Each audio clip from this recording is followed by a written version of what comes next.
ఓం నమ శివాయ శంభో శంకర హరంబర మాదేవ ఏడుకొండలవాడ వెంకటేశ్వర యా లక్ష్మీ నరసింహస్వామి నీ పాదాల సాక్షిగా ఇప్పుడు మకర రాశి వారికి ఎలా ఉంది చిలకమ్మ? మార్చి 1వ తారీఖు నుంచి 15వ తారీఖు వరకు ఎలా ఉంది చూద్దాం. దమ్మ మకర రాశి వారికి ఎలా ఉంది? ఈ మకర రాశి వారికి కరెక్ట్ ఇది అమ్మ చిలకమ్మ.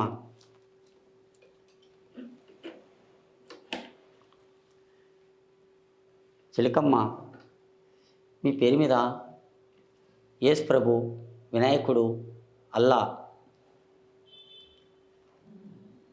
ఈ మకర రాశి వారికి చాలా ఇబ్బందులు, కష్టాలు, చిక్కులు కలిసి వచ్చినాయి. ఈ కష్టాలు దూరం కావాలంటే ఏం చేయాలి? మనం ఒక దేవునికి 9 గిరా ఆంజనేయుల గుళ్ళో పోయి 9 గిరాలను పూజించాలి. 9 గిరాలు పూజించితే మా కష్టాలు వచ్చినాయి దూరం అయిపోతాయండి. ఈ మకర రాశి వారికి ఎవరికి కానీ మీరు కష్టం ఇలాంటివి వస్తే ఈ మకర రాశి వారు తప్పకుండా పూజించండి. పూజించితే మీ దరిద్రం అనేది మొత్తం దూరం కలిగిపోతుంది. మీ అదృష్టం రేఖాటంలో కూడా బాగుంది.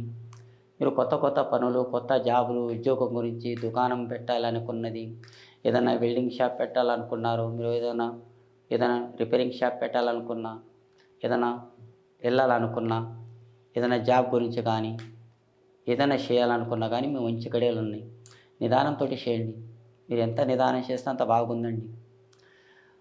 అప్పటికన్నా చెప్తారు కదా పెద్దలు, ఉడుకుడుకు అన్నం తింటే ఏమవుతుంది, మన నాలుక మనకే కాలుతుంది. అదే నిదానంతో అదే చల్లారైన తర్వాత మీరు తినండి. మీ కడుపుకి, మీ నాలుకకి రుచి ఉంటుంది. మీకు ఎక్కడ పైన మీకు మంచిగా ఉంటుంది. కానీ మీ అనుకున్న పనుల్లో కానీ శేష పనుల్లో కానీ మీకు మంచి గడియలు కలిసి వస్తున్నాయండి. ఈ 1వ తారీఖు నుంచి 15వ తారీఖు వరకు మీకు సూపర్ ఉందండి. మీ పేరు మీద బలం వచ్చినా, కక్కొచ్చినా, కళ్యాణం చేయాలనుకున్నా, పెళ్ళి చేయాలనుకున్నా కానీ మంచి గడియలు ఉన్నాయండి. శుభకార్యం మస్తు ఉన్నాయి. గడియలు కూడా మంచిగా ఉన్నాయండి. ఏం డౌట్ పడకండి. మీ అనుకున్న పనుల్లో మీకు మంచి గడియలు ఉన్నాయి. కలిసి వచ్చే యోగం ఉంది. మీ అనుకున్న పనుల్లో కూడా బాగుపడే యోగం ఉంది. 4 పైసలు సంపాదించటంలో కానీ, రూపాయి ఖర్చు పెట్టాలనుకున్నా కానీ మీరు ఆలోచించి ఖర్చు పెడతారండి. తప్పకుండా ఖర్చు పెడతారు. ఆ ఖర్చు కూడా అంతే ఉంది, ఆదాయం కూడా అంతే ఉందండి. మీ హరకత్ బరకత్తులో కూడా మంచిగా ఉందండి. మీకు ఎక్కడ పోయినా భగవంతుడు మీకు దీవిస్తాడు. మీ అనుకున్న పనులు మీకు బాగా జరుగుతాయండి. ఏం తొందర పడకండి, నిదానం చేయండి. మీకు ఆలోచన బాగుపడే యోగం ఫ్యూచర్లో ఆ దేవుడు మీకు చూపెడతాడు.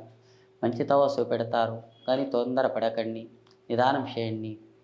ఆ భగవంతుని దయ వలన, మీరు నమ్మిన మనిషి వల్ల మీకు సహకారం తప్పకుండా ఉన్నదండి.